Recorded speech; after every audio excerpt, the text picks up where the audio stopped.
Okay, today we're playing Tomb Raider, the first one.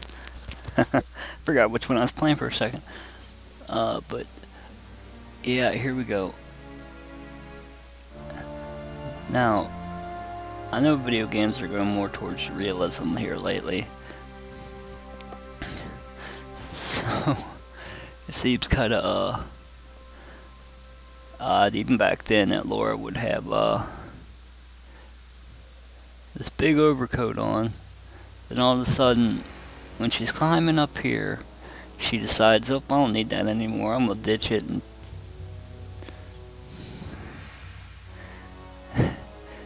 looks like more like a duster would be suited for her walking around in Mexico than in the fucking Himalayas. But yeah, whatever. He's like, oh, the big door open. Is that confused or a constipated look? Or maybe he's confused about being constipated. And polygonal wolves. And this doesn't seem like it'd be a very good idea. And that's naturally her big breast allowed her to spin in midair.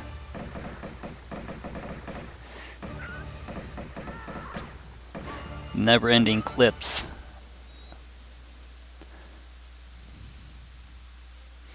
Now in later games you do actually have to reload those.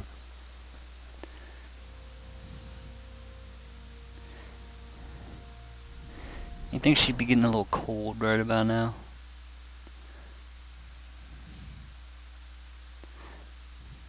Hooray, loading screen. Now this is on the PlayStation Network downloaded version. I downloaded it because I have the original version on a disc, the Black Label, from years and years ago, and put it in, tried to play it. First cutscene wouldn't load. The one we just watched wouldn't load for some reason. I was pretty pissed off, so I had to go buy this on PSN. And I haven't played it in years, and I am surprised I even know where to go at. This is a really, really, really puzzle-heavy game.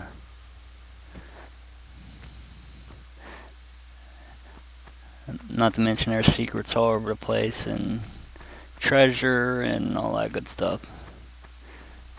It's more like a puzzle platformer, I guess. And with some enemies in it.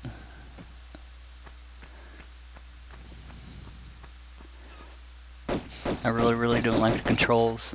So when I go to beat this game, it's probably going to be the Anniversary Edition, which is a remake. So because it controls a hell of a lot better than this one does. Which I also have. I have this tendency to collect series of games.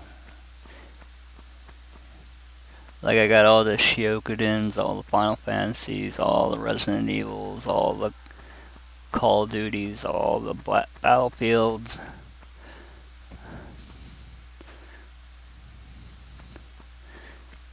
Again, I'm surprised I remember where I know where I'm going. It's amazing what you remember after you've been doing this for gaming for 25 years. And this came out in 1996. When computers couldn't even render realistic CGI models and cutscenes.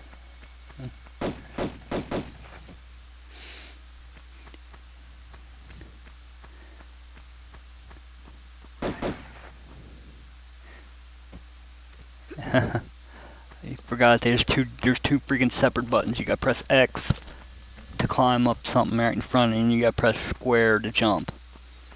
Then square and X to jump grab. I think I actually get past this first level in about 13 minutes here. somewhere around there. I'm surprised even me. It ain't really hard though, but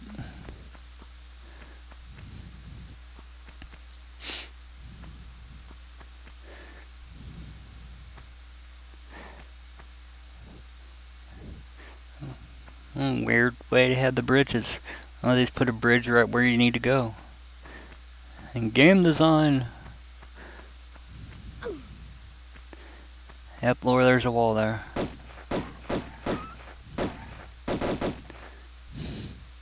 I really hate those freaking wolves. Actually, I hate the bear more, but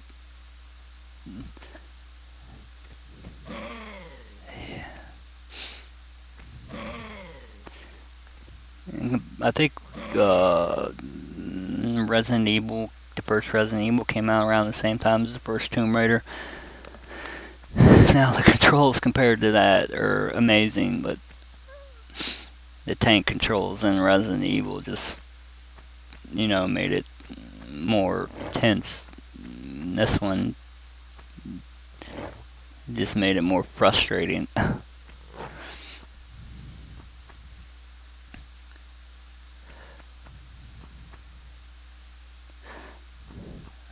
And the first time I ever played Tomb Raider was, yeah, back around the time it came out.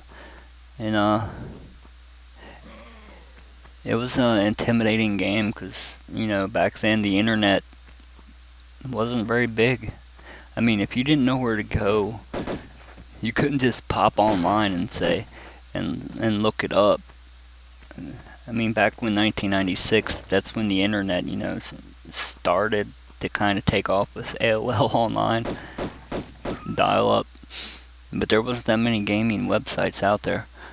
Sure in the hell wasn't no YouTube or streaming video services or anything like that. So if you didn't know where to go, you was stuck. Unless you waited for like a gaming magazine to have a walkthrough for it. Good luck on that.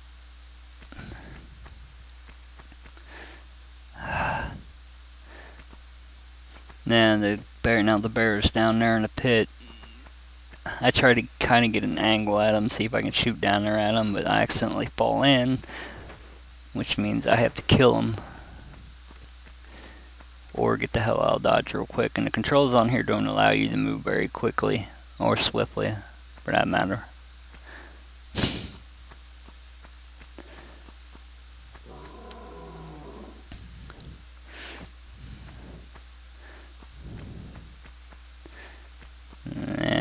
Here we go. Here's where I fall off. I'm like, damn it. And he's somehow behind me.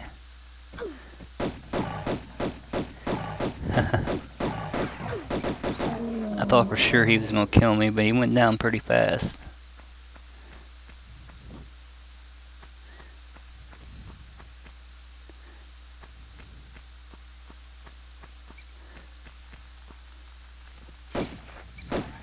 Yeah, it's a backflip into a pulling out her pistols and taking a shot before she lands.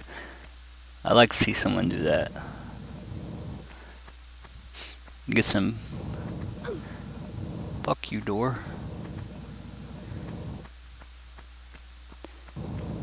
So here we go. Yeah, this looks familiar.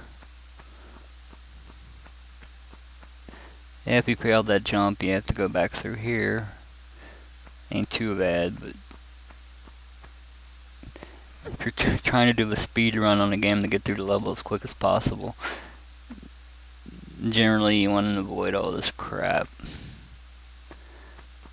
I don't do speed runs. I'm too cautious of a gamer to ever do a speed run. I don't think speed runs show off skill. I just think they show off, yeah, you can go through levels as fast as you can, but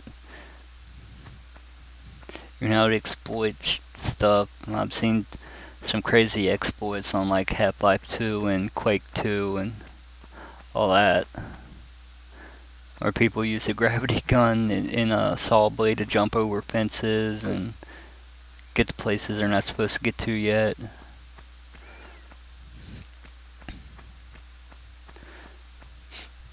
Whichever popular Sonic speedruns. And save point. I kind of forget what those are for a minute. I'm like, what the hell is that thing? I'm like, oh, it's a save point. And you can only save once at a save point. I thought for sure there's two wolves that come running out here. Laura keep banging her head on the ceiling.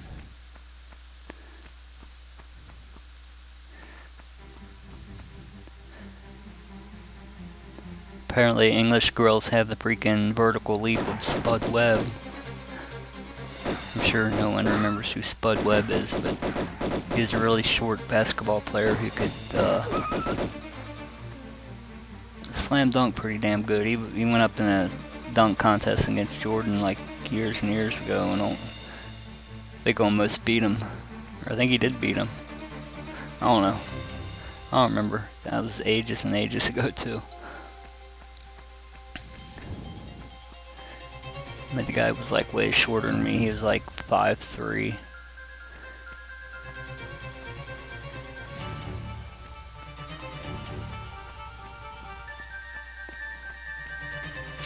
Hey, look, a health pack. Back when your health didn't regenerate automatically. I think that's like the dumbest trend in freaking video games I've ever seen. Fucking regenerating health.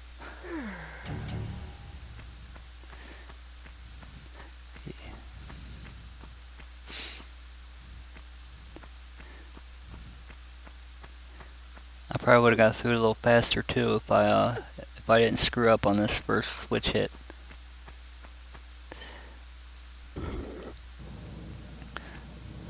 I forgot that that's another gaming convention that I really hate. That these switches are and I forget to jump. I pressed the wrong button. All these switches have timers on them, and it makes you have to go from one spot to another spot really fast, and some of them, you know, have a pretty long freaking distance on them. It's just one of those things that they had to add unneeded amount of challenge to it. Just getting to the door in the first place is a pain in the butt, but now you gotta get to it in this amount of time.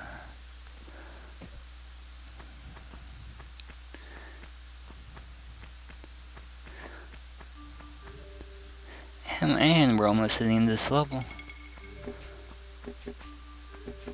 Forget about those stupid darts that you can't even see.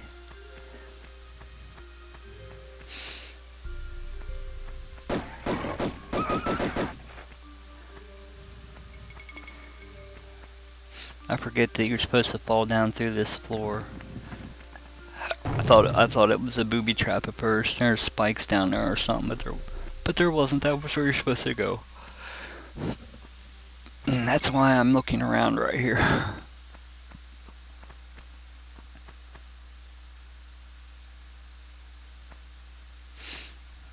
And I'm stepping around. Yeah, there's some parts in this level I just didn't get to because, you know, I was just going straight through it. That, and I don't remember how to get to them anyway, so.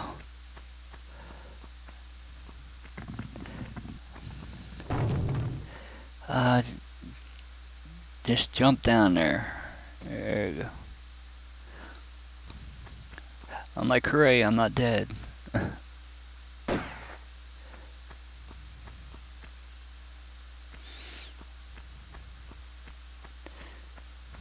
Yeah, this is the end.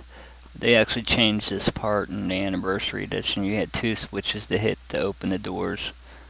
And they was both on each side of the door. And this one, there's only one switch and it's at the other opposite end.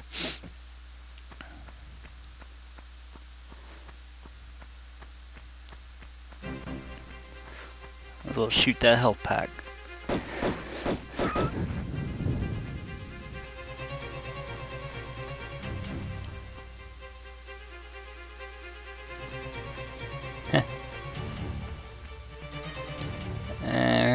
switch. Now you gotta hustle your ass back over and get in the dang door.